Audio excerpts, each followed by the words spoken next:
ditopang saat rapuh, diutus untuk menguatkan.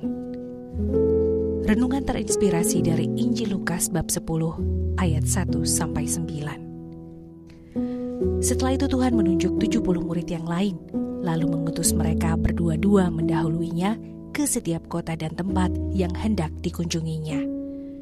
Katanya kepada mereka, tuaian memang banyak, tetapi pekerja sedikit. Karena itu, mintalah kepada Tuan yang punya tuaian, supaya ia mengirimkan pekerja-pekerja untuk tuaian itu. Pergilah, sesungguhnya aku mengutus kamu seperti anak domba ke tengah-tengah serigala. Jangan membawa pundi-pundi atau kantong perbekalan atau kasut, dan janganlah memberi salam kepada siapapun selama dalam perjalanan. Kalau kamu memasuki suatu rumah, katakanlah lebih dahulu, damai sejahtera bagi rumah ini. Jikalau di situ ada orang yang cinta damai, salam damaimu itu akan tinggal padanya. Namun jika tidak, salam damaimu itu kembali kepadamu.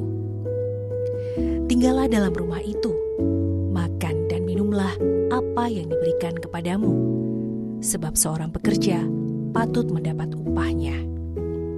Janganlah berpindah-pindah rumah. Jikalau kamu masuk ke dalam sebuah kota dan kamu diterima di situ, makanlah apa yang dihidangkan kepadamu dan sembuhkanlah orang-orang sakit yang ada di situ, dan katakanlah kepada mereka, kerajaan Allah sudah dekat padamu. Demikianlah Injil Tuhan. Terpujilah Kristus.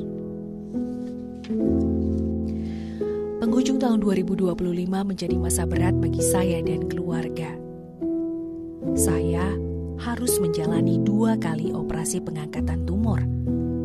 Diselingi insiden kecelakaan anjing kesayangan kami, Chico, yang kemudian pergi untuk selamanya. Peristiwa-peristiwa beruntun ini meninggalkan duka, kemarahan, dan kesedihan. Ada hari-hari ketika saya merasa kuat, namun ada juga momen ketika hati terasa kosong dan doa terasa kering. Meski roller coaster, perlahan saya melihat bahwa masa berat ini tidak saya jalani sendirian.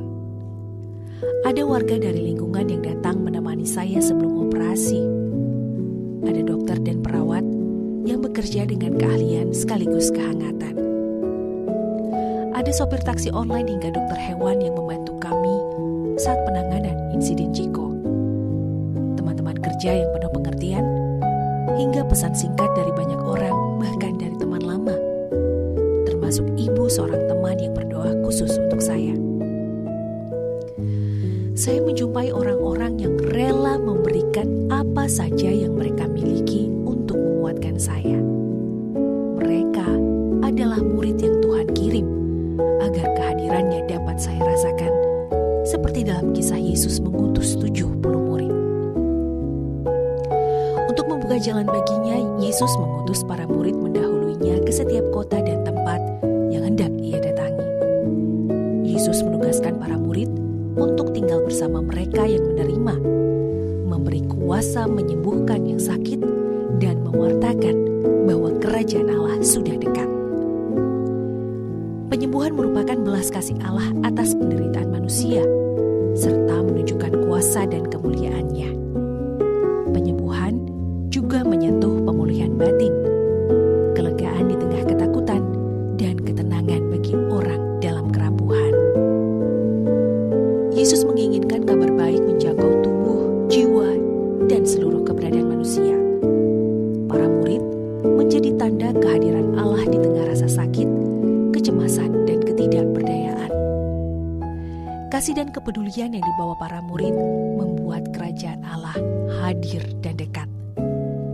Hari ini, saya ditopang para murid yang Tuhan kirim untuk menguatkan saya menjalani masa-masa sulit. Besok, saya ingin melangkah menjadi murid yang diutus untuk mendekatkan kerajaan Allah kepada siapa saja, melalui kepedulian, tangan yang menolong, dan doa. Marilah berdoa. Allah yang Maha Rahim, Terima kasih untuk orang-orang yang Engkau kirim dalam situasi krisis kami, yang hadir melalui kepedulian, keahlian, pertolongan, dan juga doa. Lewat mereka, Engkau datang menyembuhkan luka, menenangkan kegelisahan, dan menguatkan. Hari ini kami bersyukur karena dikuatkan. Besok, utuslah kami menjadi murid-Mu yang membawa damai, pertolongan, dan menghidupkan harapan bagi orang lain.